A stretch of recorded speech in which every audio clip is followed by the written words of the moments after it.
Hello. What up, though? What up, though? Welcome back to Blasian Soul Podcast. I'm Laura. I'm him that walketh among you. No, I'm Marcelo. Back here for another episode every Wednesday, coming through to highlight things in the Black and Asian community, shed new light, kind of dispel some of the vitriol and hate that we see. And also highlight community leaders, role models, people in your community that are making a difference. Yes, and we have not been on the last couple of weeks, just with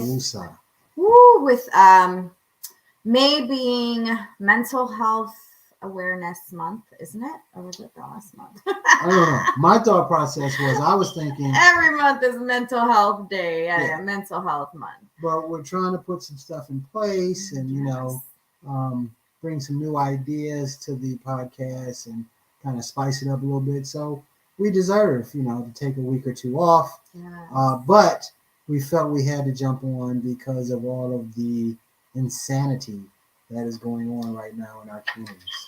I hope you tune in, share this. This is going to be a really important discussion within our communities, within our Black and Asian community. We are so hurt and so heartbroken that this is, again, catching national news and so many different shootings all across the country, between the Buffalo shooting to the California shooting to the Dallas shooting, all race related, and they all have the one dirty word in common, and that is hate. I agree with that. It's surprising sometimes the lengths that someone will go to harm other people because of their race. If you would put some of that energy into doing good. Helping the country, getting the country where it needs to be. But I was hurt was a good word. And it's unusual because I don't know any of the people that were involved. They are, hundreds of miles away, but it hurt my heart. It hurt my soul to hear about, for one, the supermarket shooting. I think this one was right up there with the church shooting. Is that there are some places that just seems to be off limits to just hating somebody. How can you hate somebody that's going to church? And I just don't understand that concept. Regardless if you believe in a particular religion or not, how can you hate somebody for worshiping their religion, trying to do good, fellowshipping, hugging, praising? I don't understand that concept. And then the concept of the supermarket. That was terrible. Man. And then we've had some mental health experts on the show, and there is such thing as, I forget what Dr. Forrest calls it, but it's like almost like contact mental depression. There is no circumstance. There is nothing that you can be depressed about that would lead you to come up with the answer that. But I was talking about us hearing about it or seeing it, witnessing secondhand it, how it also affects us. And so if you are watching this, you may be able to feel what I'm talking about, like just being a second-handed person, just not even the person that is involved in it or one of the victims or one of the victim's family, but just witnessing it, and then all sorts of thoughts going through your mind, like just, you know, feeling the mental anguish for the people that are involved. And to think that it's not part of like what happened to you, but you also, as a human being, you also are feeling the hurt, pain, and anguish that you know, that people that are experiencing this, and all of the victims' family. We just pray for all the victims' family in Buffalo that are involved in this, and the church that was involved. It's just so sad how someone can hate, how your skin can be a death sentence. It's just the most evil thing that you can ever think of. Yeah, I am. You know, I went through progressions through this. So at first it was shock. Yes. Then I was depressed. I was sad. Yeah. I mean, that hurt. That's been me all week. Yeah. I'm like, why am I so depressed? I need to just turn this TV off, turn the media off, and just go walk around or something, because I have been depressed all week, just watching the news and just seeing our families hurting across the country. But you know what? My hurt, if I'm being honest, turned to anger after that. You know what I'm saying? Yeah. I have one of my friends, one of his hobbies is firearms and learning about firearms, purchasing different ones, going to gun ranges, things like that. And I was always kind of, I mean, don't get me wrong, I understood his viewpoint that, you know, he wants to be trained because people are crazy out here, and he wants to be trained the right way, so you have to go through this process. But I truly believe that there's too many guns on the street. Yeah. You know what I'm saying? To have 4 or 5 guns, or you know, to go down that route where you're acquiring more ammunition and more guns was wrong, because, to be quite honest, in my opinion, our culture is not mature enough to handle gun possession of that magnitude. We're just not mature enough as a society, and that's evident in what we see.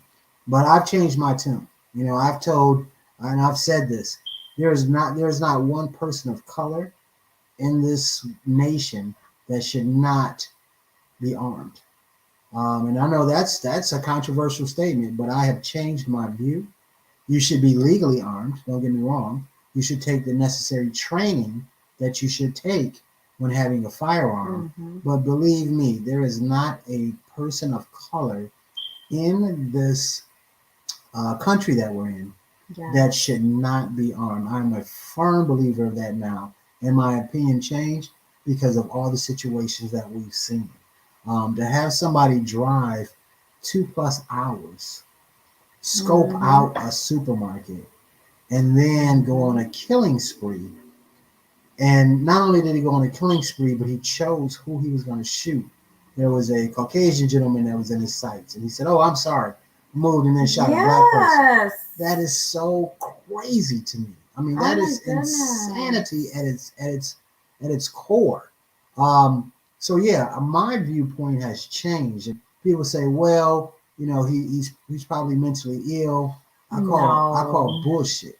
You know, I call he bullshit. Wouldn't have been able to figure all of that out. Regardless if he was mentally ill. Regardless if he is mentally ill or not, there is never any thought process that you can go through with the outcome being, well, I'm just going to go shoot up a whole bunch of people. That's the answer. And I'm serious about this. Like I said, I'm getting brutally honest in this podcast. I try to ride the fence so that, you know, I'm not down in anyone's opinion. I want to get the facts. I want us to dig deeper. Mm-hmm. But let me tell you something, and this is for anybody out there, flat out, whether you are mentally ill or not. And I stand by this. If you feel the need to go out and shoot a whole bunch of innocent people, if your dementia is to that, put a bullet in your head first, flat out.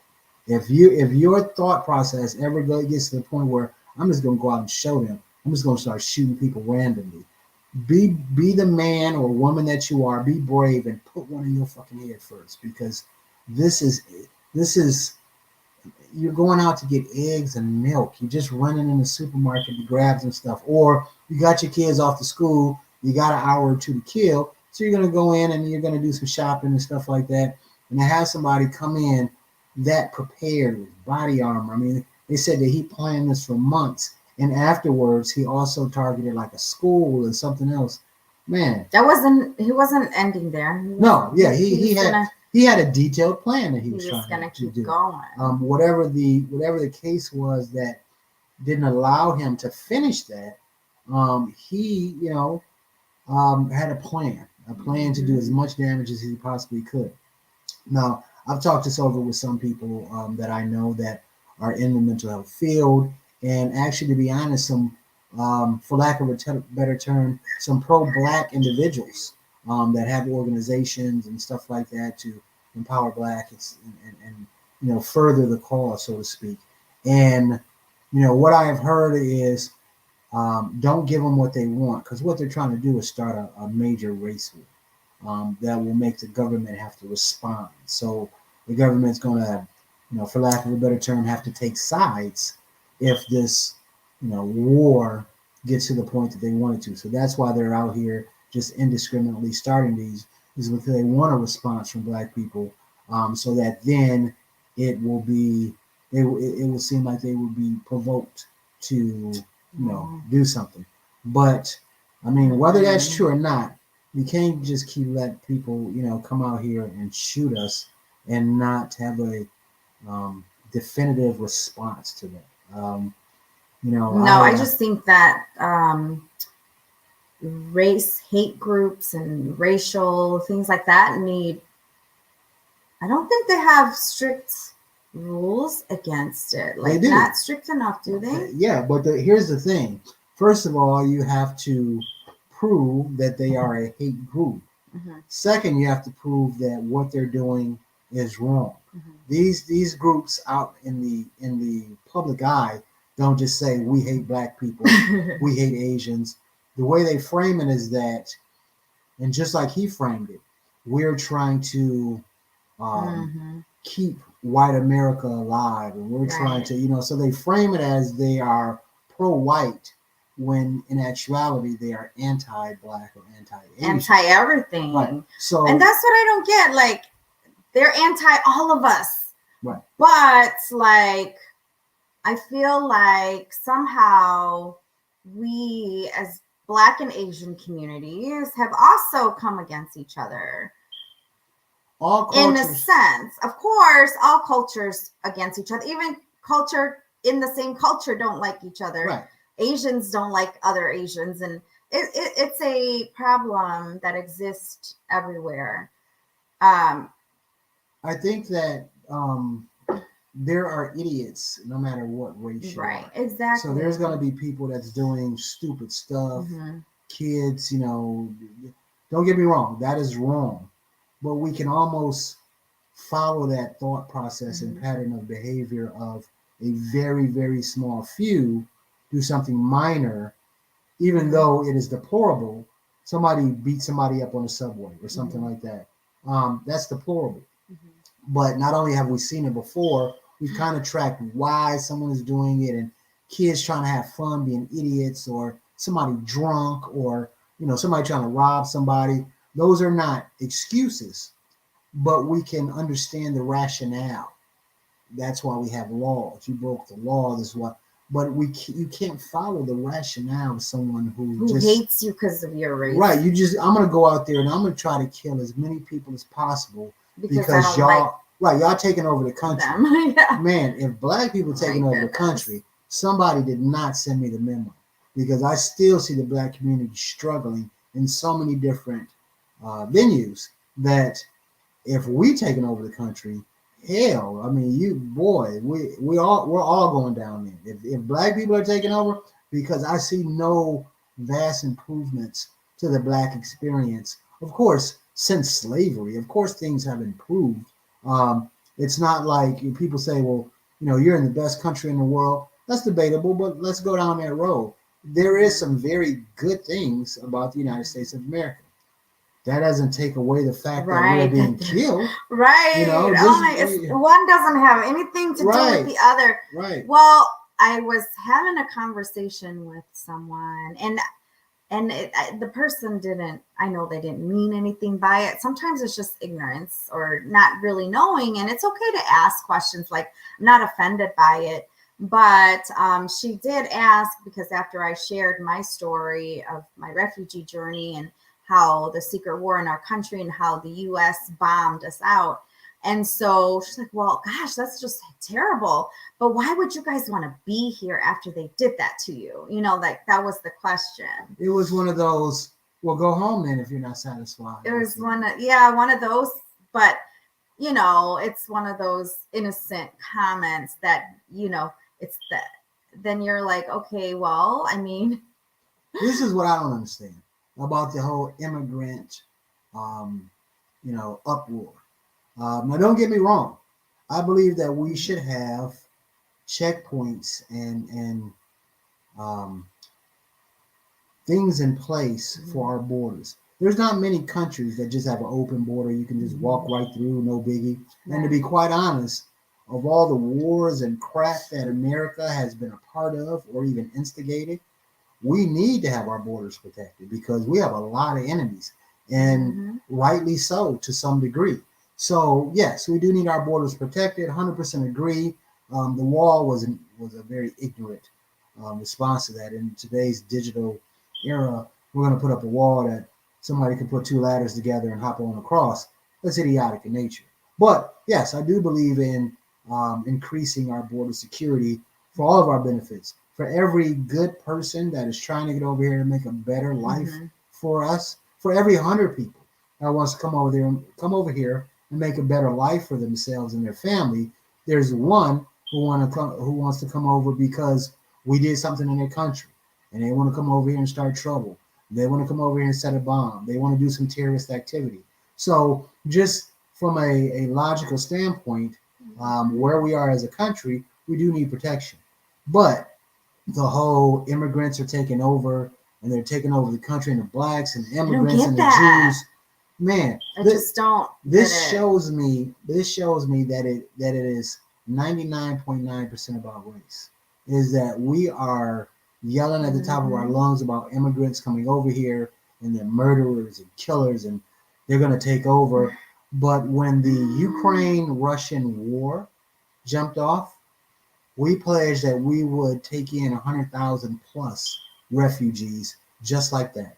No voting, no, hey, we will take 100,000 of them over here. Now, what's the difference in those 100,000 and people crossing the border to make a better life? Both of them are in peril from their previous country.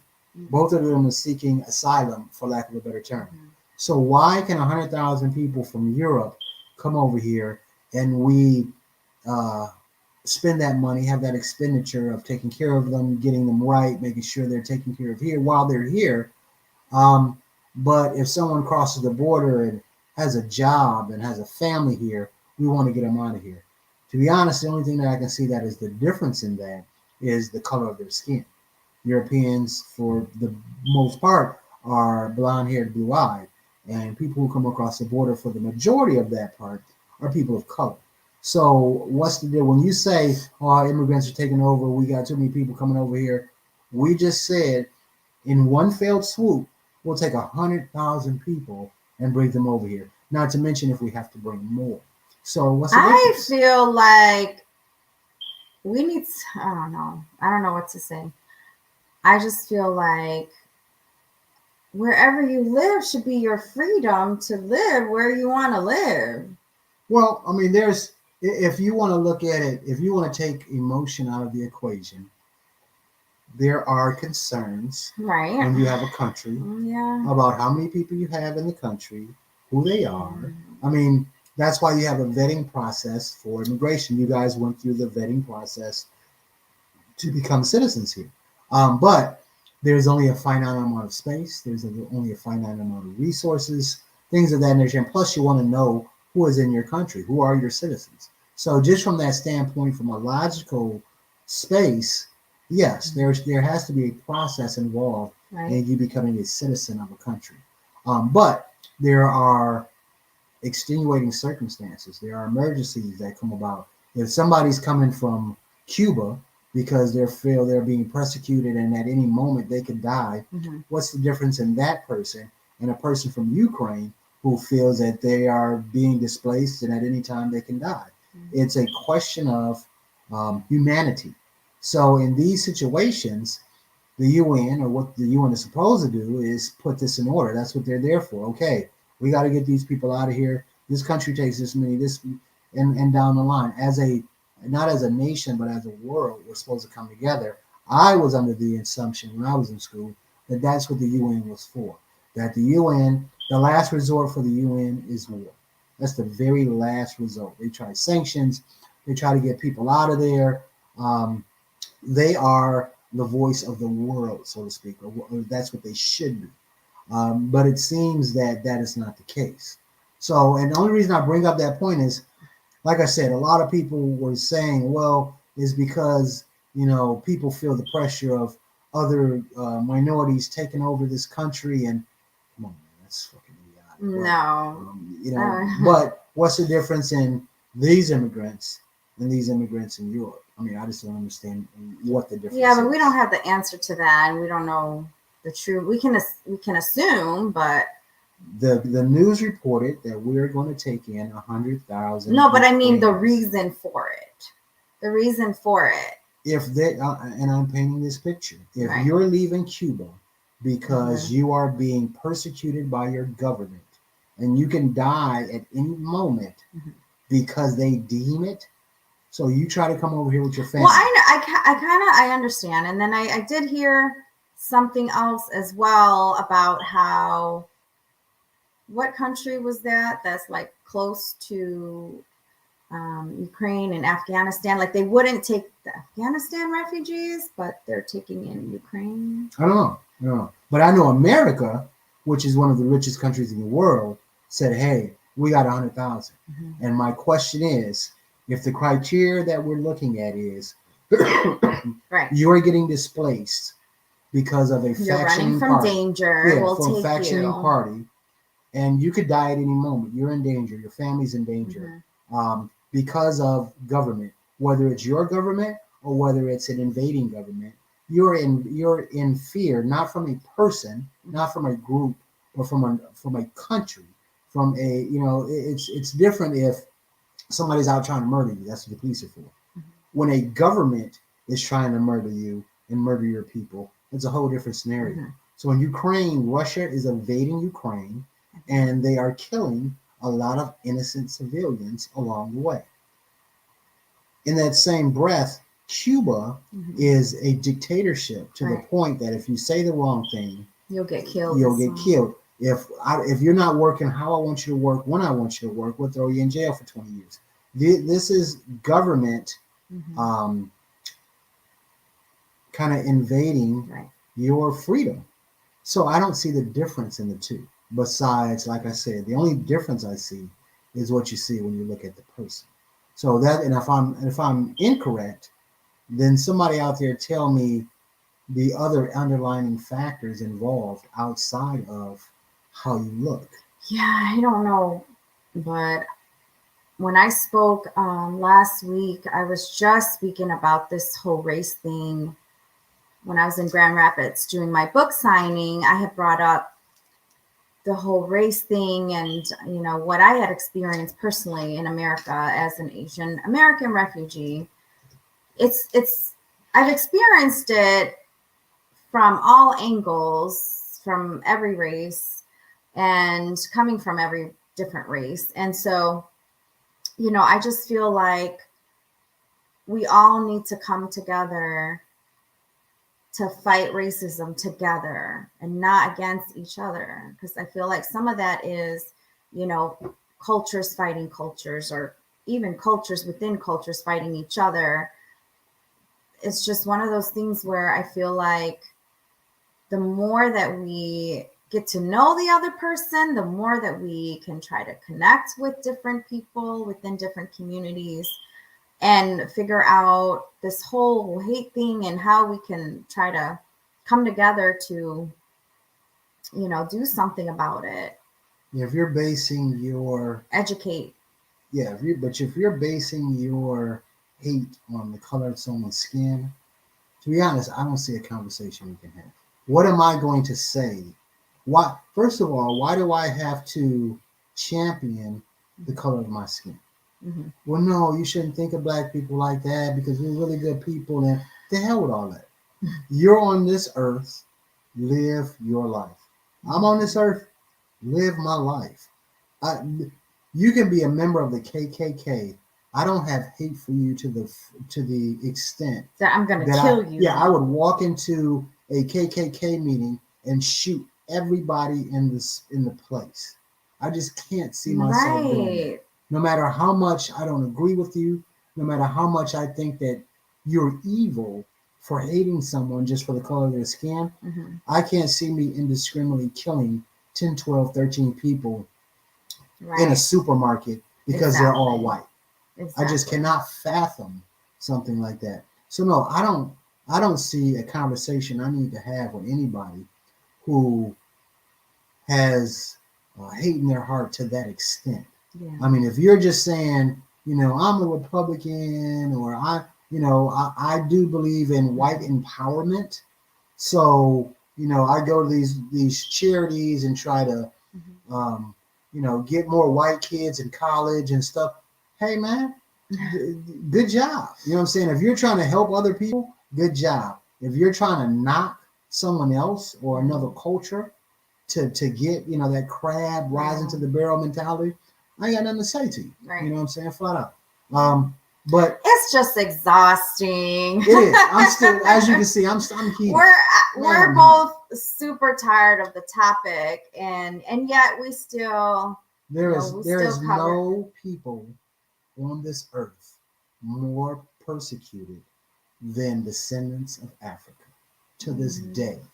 Okay, now whether that is in Somalia or in the African continent itself that they are being persecuted, yes. or it is African Americans or blacks here.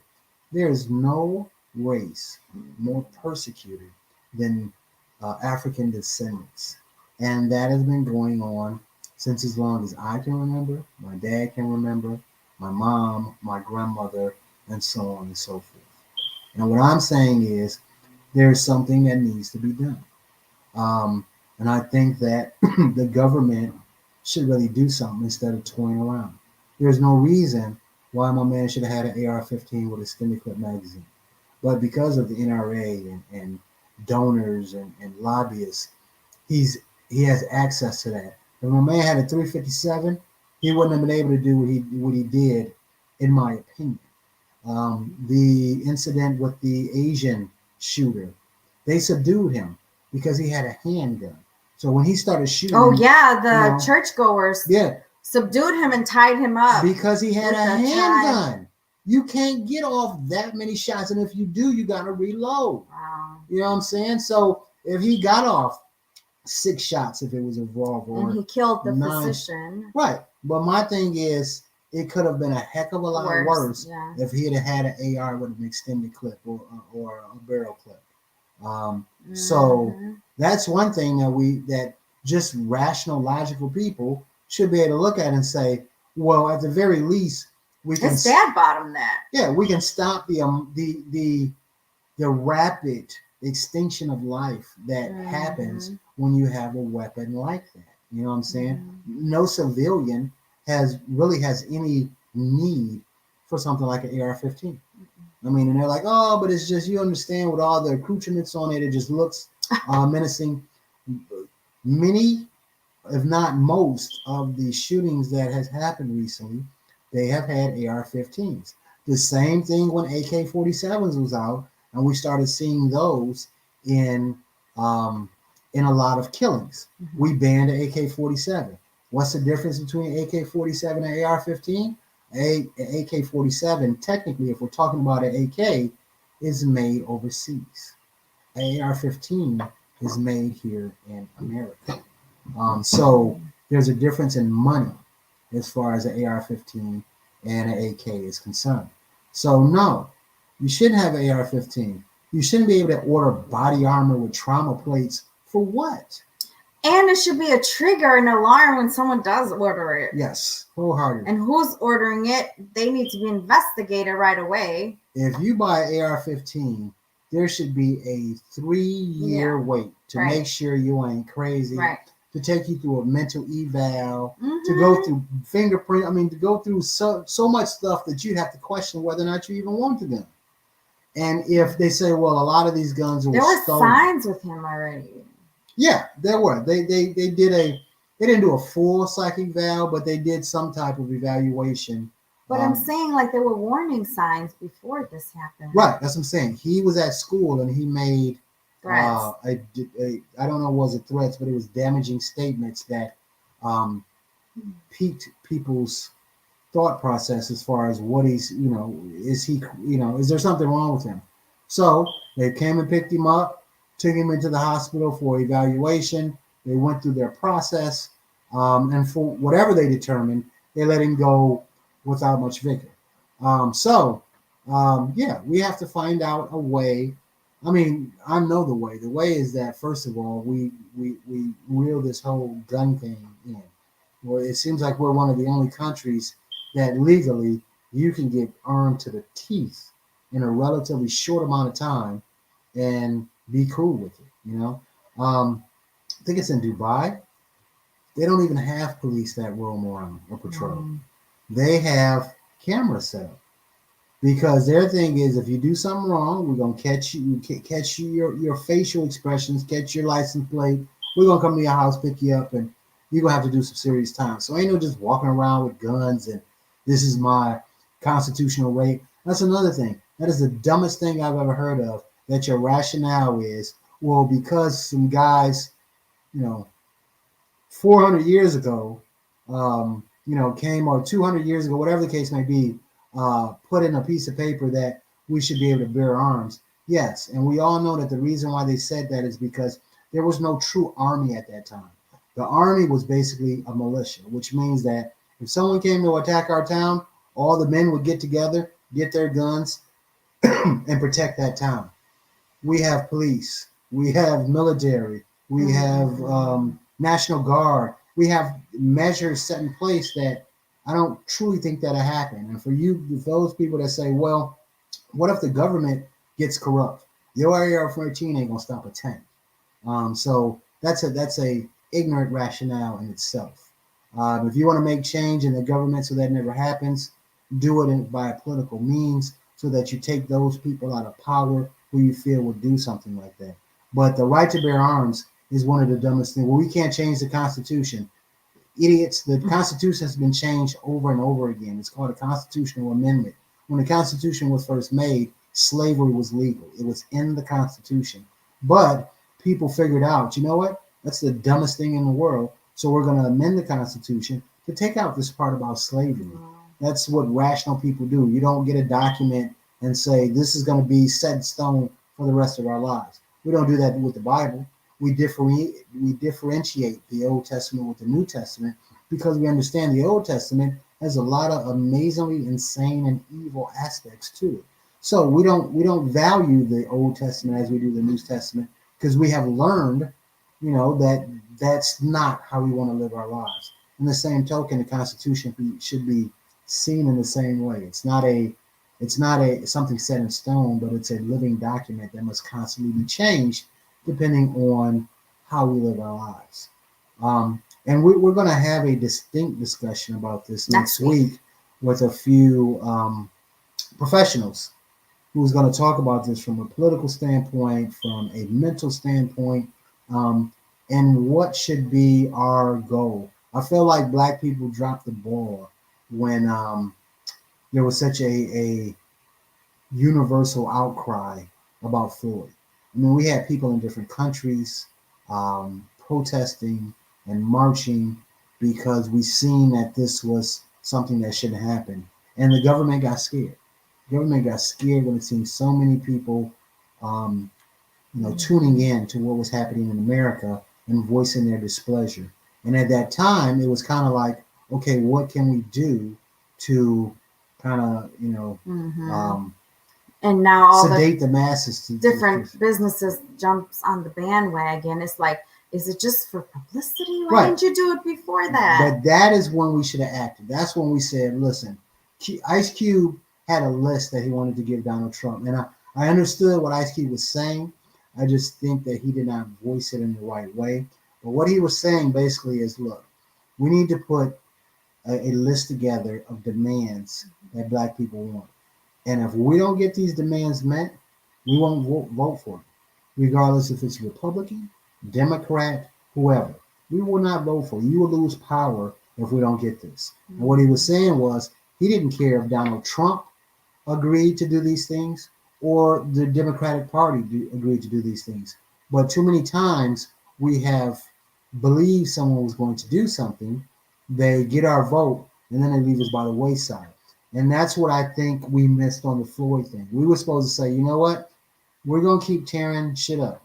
And we're going to encourage the masses that be in other countries to condemn America until you guys meet our demands. And we were supposed to put a list together right there. And that's a hard copy of what you can do to correct the situation. And we missed the ball on that. We did the whole Black Lives Matter posters, and the NFL have Black Lives Matter on the field, and who cares about all that nonsense? That doesn't do anything to change anything because you have a sign up. If you have a sign up that says stop police brutality, but people still getting their ass kicked by police, what did that accomplish? So I do feel that we've missed an opportunity to really get to the root of the problem. Yeah, hold the government's feet to the fire. We are a part of America. We are a portion of your people. And this nonsense keeps happening. That's what they don't want. And if so, put together a plan where if Black people want to leave, we can leave. I mean, we built this country. You put together a couple of $1 trillion. Island. Hey, if America is so quick to take over countries and change the regime because they're evil. All right, take over one of these African countries, put Black people in America over there, and give us $5 trillion, $7 trillion to start our process of diversifying. Done deal. Done deal. If that's the optimal solution, done deal. They really don't want us here. Right. Yeah, with all the resources that are in Africa and man, done deal. I told you, I felt so at home in Egypt. I told her that, and I wasn't joking. It ain't got nothing to do. Wow. There was no. I didn't say the word nigga. No one said. They didn't probably know what it was. It wasn't. They didn't know what racism was. I wasn't looking at other people like, man, should I say? Can I dress like? None of that stuff. Do they hate me? Yeah, I felt. I won't say at home because that's not my home. I felt relaxed and at ease. We've seen armed guards at churches and mosques and stuff like that. I still didn't feel threatened in any way. These guys got M16s at their side, standing here. Felt no qualms at all. So if that's truly what people want, put together the stimulus package to get us up out of here. By all means, no doubt. What's the solution? There has to be a solution. Well, I mean, what solution do you have for hate? I mean, what it takes is, in my opinion, usually, honestly, this is how it goes, is that the people who are being persecuted, they march, they try to do it the right way with political aspects, and we all need to come together. And usually that doesn't work. And then the other thing happens where the people that's persecuted, they get mad. And now fights start breaking out and riots and the police versus them and all of that. And then it gets to a point or to a frenzy where something happens that changes the thought process of everybody involved. In America, it was Emmett Till. So we had the Martin Luther King experience. They killed him. He was about peace. We had the Malcolm X period. And he was about, hey, I'm not turning the other cheek. You smack me, I'm smacking you back. And they killed him. So we tried both sides. And then it was Emmett Till, a little boy who was beat so bad that he looked like a monster in a monster movie. That white America was like, okay, y'all just took this too far. This is ridiculous. That's a child. Y'all crazy. And that is the tipping point I thought Floyd was. Is that everybody's like, wait a minute, now you can't just put your knee on somebody's neck for 10 minutes and say, oh, I didn't mean anything by it. And I thought that was our tipping point, but it wasn't for some odd reason. So the thing that I'm scared of is that we've gotten past that point of having empathy. You know, even people in the KKK and stuff like that have seen or done something to the point where they was like, I can't do this anymore, and I'm gonna turn over evidence, and I'm through with this, y'all, because every human should have that breaking point as far as empathy for another human being. You know, if you see a black baby, and they used to have them clips where they was like, oh, we'd throw a baby off a cliff, and crap like that. You have to have humanity to the point where that is inherently wrong and hurts you to your soul before change can be made. And I think I'm scared, but I believe that having so much access to media and seeing so much death and destruction on a 24-hour basis has immuned us to, hey man, I don't care what the hell you say, that is wrong. So if we don't have that empathy for one another anymore, where do we go? It's a question I can't answer in any form or fashion. Everybody say, well, we just need to love each other.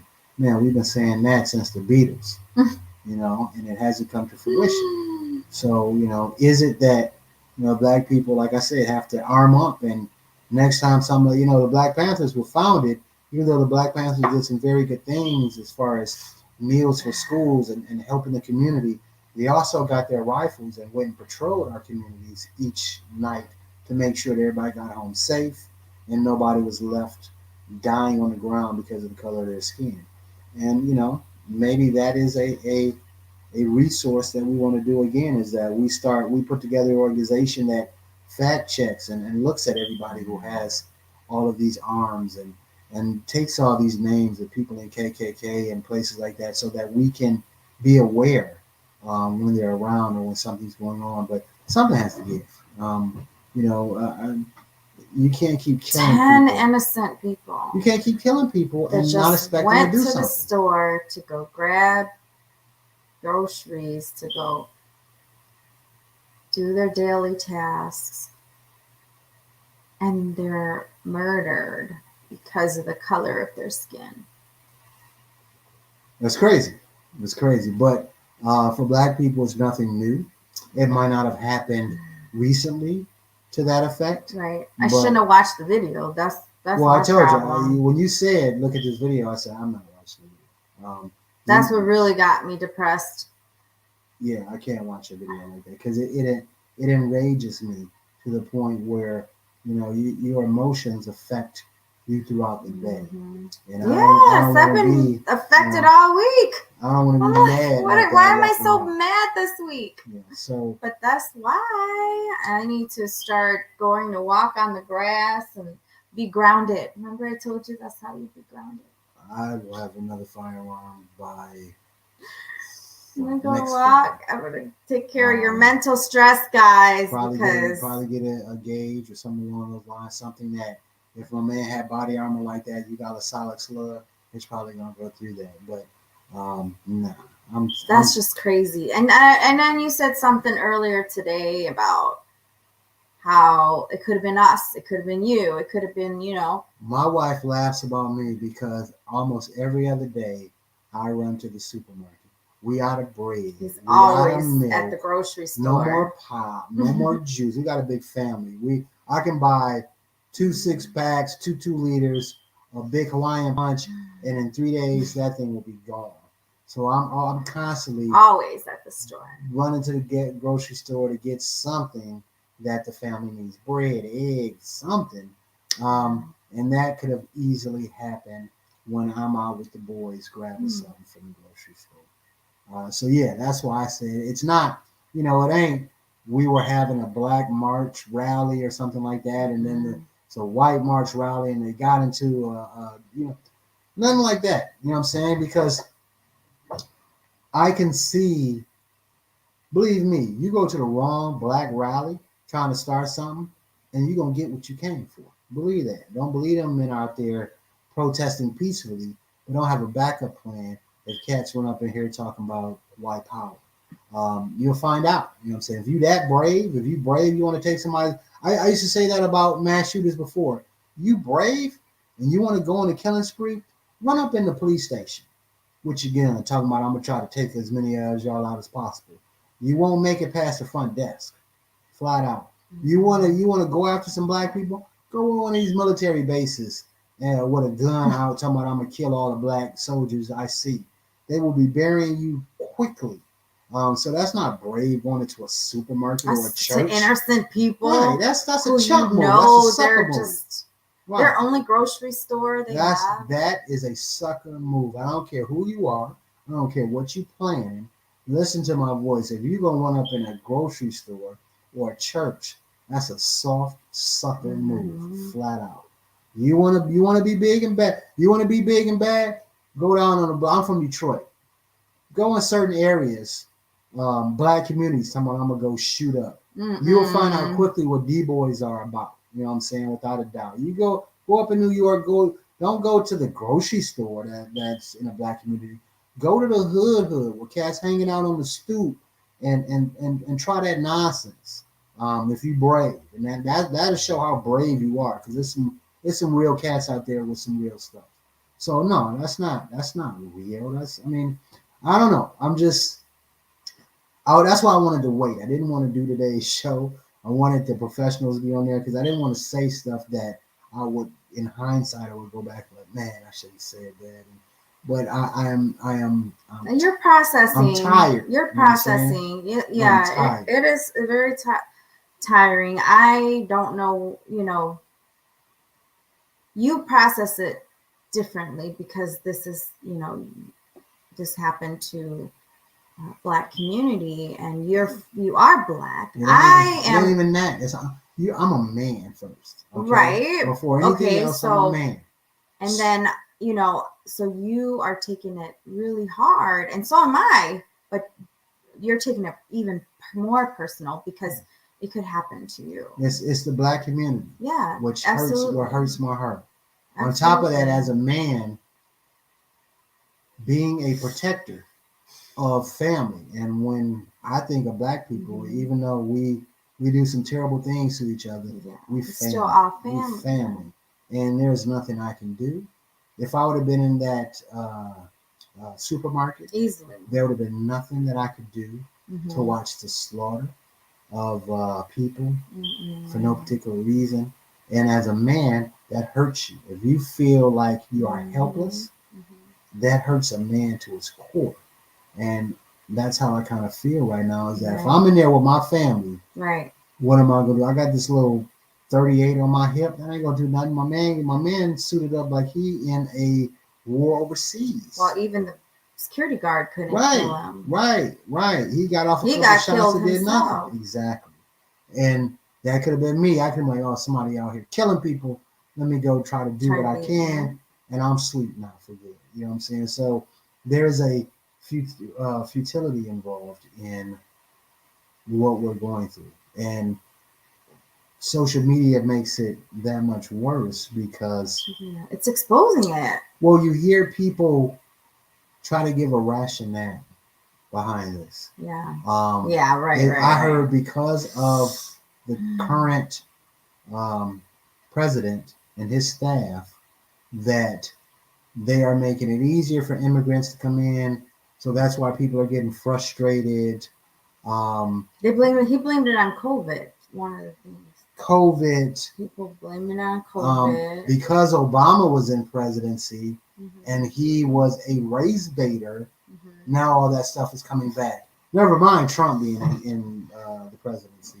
But because of 8 years ago when Biden was, Obama. He started all this. And that was his plan in the beginning to cultivate this and I'm looking here and I'm like,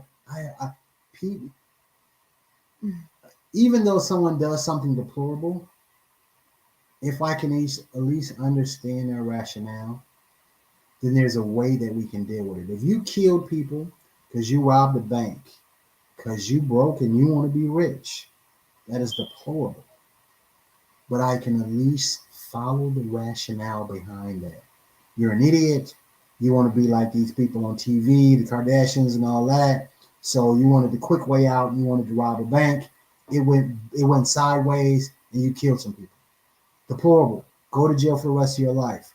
But I can understand the process. I don't agree with it, but I can see where your mind traveled to that. You know what I'm saying? Mm-hmm. If you get into a disagreement with somebody and y'all get the fist fight and you pick up a brick and hit them and they die, go to jail for the rest of your life. That's deplorable.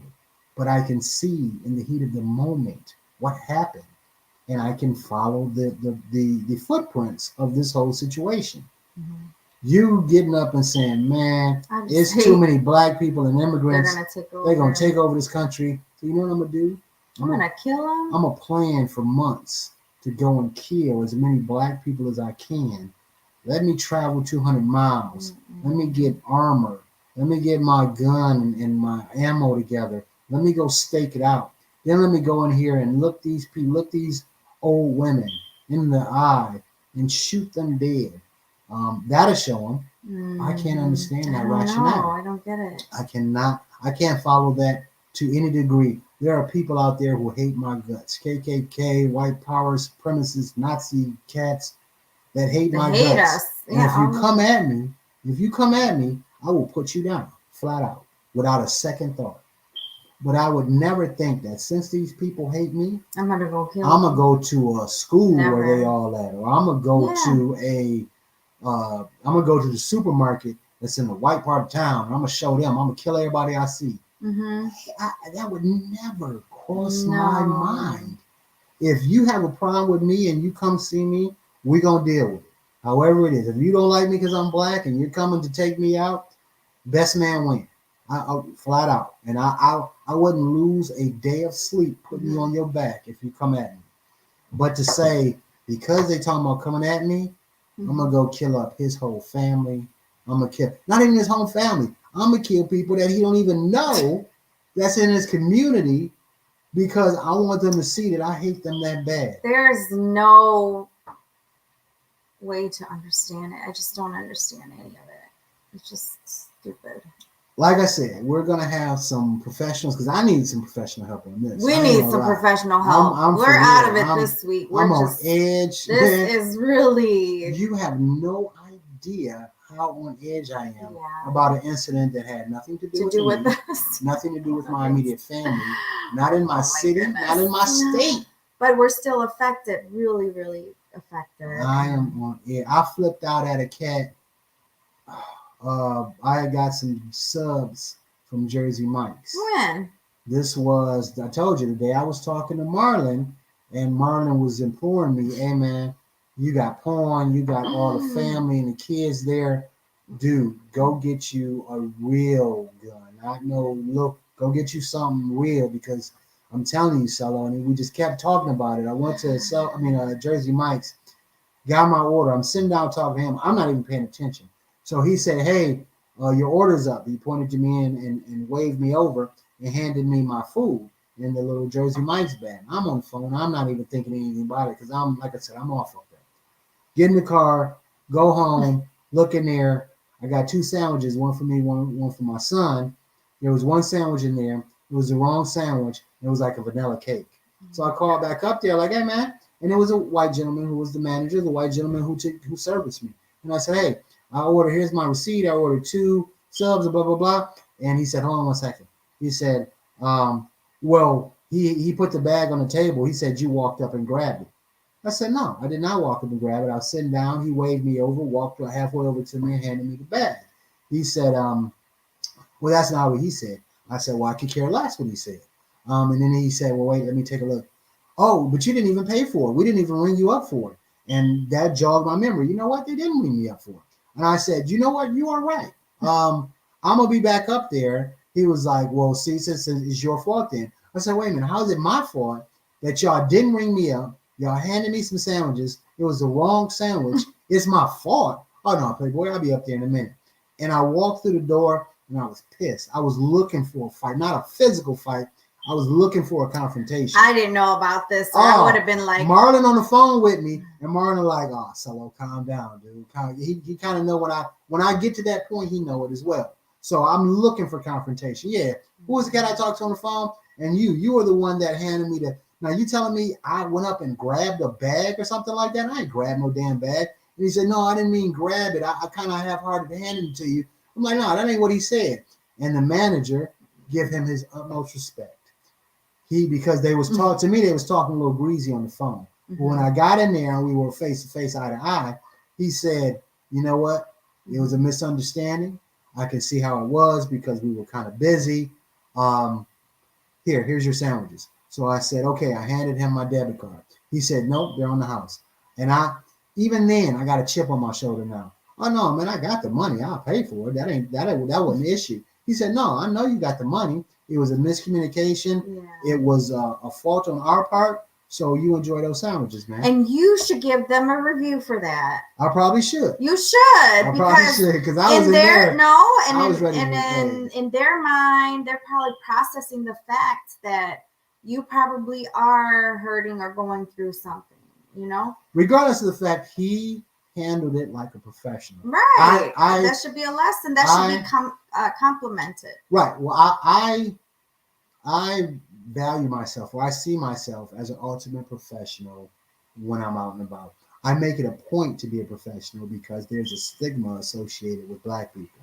So when I go to work, that's a problem already right there. No, not at all. No, not on your part, but it's just a problem that we have to go out of our way to like not be judged or not be looked at. When I go to work, I go suited and booted every day to work. Now, in a managerial position, I'm supposed to, but even when I didn't have managerial positions, even when we have a day where it's casual day, instead of wearing a full suit, I wear a shirt and tie and a sweater. I'm always in that professional mode because I know the first sign of me slacking off a little bit, the whispers are starting. Yeah, you know what I'm saying? Yeah, he came in, you see him come on with some Jordans on and that. I cut that shit out quick. I'm in there. I'm the best dressed man in the building 99% of the time. Right. And I do that for a reason. And then, you know, that brings me to also another point, and now we can close off with this, but I want us to also reflect our own biases as well as not to also take that advice and not to think that every person that is not our race or that hates our race is a certain kind of way, because sometimes I feel like I'm also caution on what I say, or I'm also like, gosh, I wonder, do they like Asian people? Or I wonder if they're talking about me, or, you know, so that's one of the things. And then because of what we're insinuating, we're already kind of treating them as such, as if it were, or as if they already hate us, or like caution, you know, and stuff. There's a difference between prejudice and discrimination. Both are bad, but prejudice is a preconceived notion that I have about you. Discrimination is when you act negatively towards that. So if I'm walking down the street and a person thinking in their head, man, this white dude, it's a dark street, I hope you don't rob me. Think whatever you want. Once we pass each other by and you feel calm, then as a rational person, I was stupid me thinking that. That's a prejudice. That's a behavioral bias. Thing. Right. Discrimination is if I call the cops while you walking towards me like there's a black guy walking to. I ain't did nothing wrong. I've done nothing. But you are acting on your prejudices to the detriment of me. So there's a difference. If you are prejudiced, yes, that's something as a people, as a world, we can tackle. I can tackle prejudices. You learn this from your parents. You see it on TV with the media. Let's talk it out. Let's go have a beer. You know when prejudice is eradicated the quickest? When you're in the military. When you're in a foxhole and there's somebody trying to kill you and the guy next to you, you could give a damn if that guy next to you is black, white, Asian, whatever, purple. because y'all have a common thought process of we trying to stay alive. So we're in agreement that we're going to try to kill this person. And through that camaraderie, we get past the bull, the prejudices, because you saved my life, I saved yours 100 times. We still, I'm tired of walking and marching. You tired of walking and marching. And those things gradually, it doesn't happen overnight. Those things gradually kind of get weeded out because of the circumstances that you're in. But just being here in a discriminatory situation, that is never going to change. Well, I mean, all we could do is do our part. That's what my message is to everyone as well. Just do your part, whatever you can, call it out, and we're gonna have some people on here to help us next week, because I'm telling you, tired. You're tired. Yes, but tired of being tired. Yes, let's get out of here. Yes. Next Wednesday we will have a different discussion, or kind of the same discussion, but with some professionals to help us. I say this every time. Help us process this. Yeah, I say this every time that we end the podcast. Watch your six. It goes without saying to watch your six. Watch your six. Arm yourself. And your mental health. Please take care of your mental health. Listen to me. This thing can really arm yourself for real. This thing can really take a toll on you. It's getting bad. Arm yourself. But watch your six. We'll see you next week. Deuces.